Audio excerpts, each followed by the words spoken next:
नमस्कार, आप मेरे साथ देख रहे हैं मोजेस न्यूज। छत्तीसगढ़ में अपनी लंबित मांगों को लेकर रोजगार सहायक अनिश्चितकालीन हड़ताल पर बैठे हुए हैं। आपको बता दें कि रोजगार सहायकों का कहना है कि हम पिछले 14-15 सालों से अपने कामों को पूरी ईमानदारी के साथ करते आ रहे हैं। अब तक सिर्फ कम मानदेय पर 5 से 6 हज़ार में कार्य करते आ रहे हैं, जिससे हमारे परिवार के साथ जीवन यापन करना मुश्किल है। आइए देखते छत्तीसगढ़ से हमारे संवाददाता किरण सोलमान की ये रिपोर्ट। आपको बता दें कि छत्तीसगढ़ पंचायत सचिव संघ के 14 दिसंबर को ही बैठक में लिए गए निर्णय अनुसार छत्तीसगढ़ के समस्त पंचायत सचिव अपनी लंबित मांग के समर्थन में 26 दिसंबर से जनपद मुख्यालय में काम बंद कलम बंद अनिश्चितकालीन हड़ताल पर बैठे हुए हैं। बताया जा रहा है कि ग्राम रोजगार सहायकों की त्रिस्तरीय मांगों के साथ बैठे हुए हैं। उनकी मांगे हैं कि ग्रेड पे निर्धारित कर नियमितीकरण किया जाए, जिन पर ग्राम पंचायत को नगर निगम नगर पंचायत में शामिल किया जा रहा है। वहां के रोजगार सहायकों को निगम नगर पंचायत में सेवा पर रखा जाए और साथ ही ग्राम रोजगार सहायकों को सचिव पद पर वरीयता के आधार पर सीधी भर्ती की जाए एवं ग्राम रोजगार सहायकों को सहायक सचिव घोषित किया जाए। ये जो आप लोग हड़ताल में बैठे हैं, कितने दिन हो गए हड़ताल में? 26 तारीख से बैठे हैं मैम। आज 9वां-10वां दिन चल रहा है। अच्छा, ये जो अनिश्चितकालीन हड़ताल है क्या? हाँ जी मैम, अनिश्चितकालीन हड़ताल का अपना संभागीय स्तर से जो नेतृत्व में हम लोग अनिश्चितकालीन हड़ताल के लिए बैठे हुए हैं। संघ ब्लॉक सचिव तो कपल ब्लॉक से संदीप सेठिया। हमारी एक ही मांग है कि हम जो सभी प्रांत के आह्वान पर हम लोग हड़ताल कर रहे हैं 2 वर्ष के पश्चात शासकीयकरण और नियमितीकरण करने के लिए।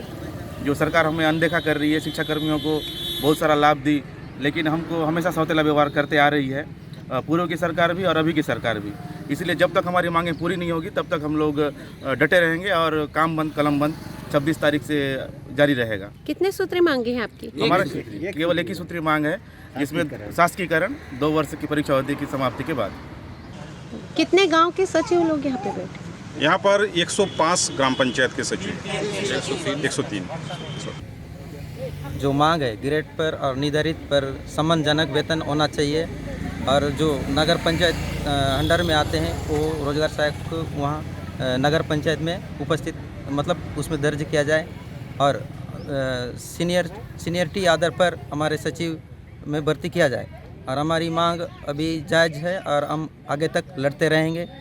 महोदय जी, आप जो सचिव संघ का जो अभी हड़ताल चल रहा है उसके बारे में कुछ 2 शब्द। देखिए, सचिव संघ का जो हड़ताल चल रहा है इनकी मांग जायज़ है, क्योंकि ये कई सालों से जैसे इसके अपना इस दायित्व को संभालते हैं और इसी में ये लोग काम में लगते हैं और इसी में ही ये रिटायर हो जाते हैं। इन्हें ना कोई प्रमोशन मिलता है, ना कोई इनको रेगुलर किया जाता है, ना इसके बाद इन्हें कोई किसी प्रकार का अन्य सुविधाएं जो शासन के अन्य कर्मचारियों को मिलती हैं, इन्हें वो सुविधाएं नहीं मिलती। और इनकी मांग जायज़ है कि एक सचिव में भर्ती हो जाता है और कई साल तक अपनी सेवाएं देने के बाद भी वो रेगुलर नहीं होता और उनकी जो अन्य जो सुविधाएं हैं जो एक शासकीय कर्मचारी को मिलना चाहिए वो भी इन्हें मिलना चाहिए, ताकि इनके अगर ये रेगुलर हो जाते तो आने वाले समय में अनुकंपा नियुक्ति वगैरह भी इनके परिवार को अगर कोई दुर्घटना हो जाती है तो मिलने का प्रावधान शासन के पास है।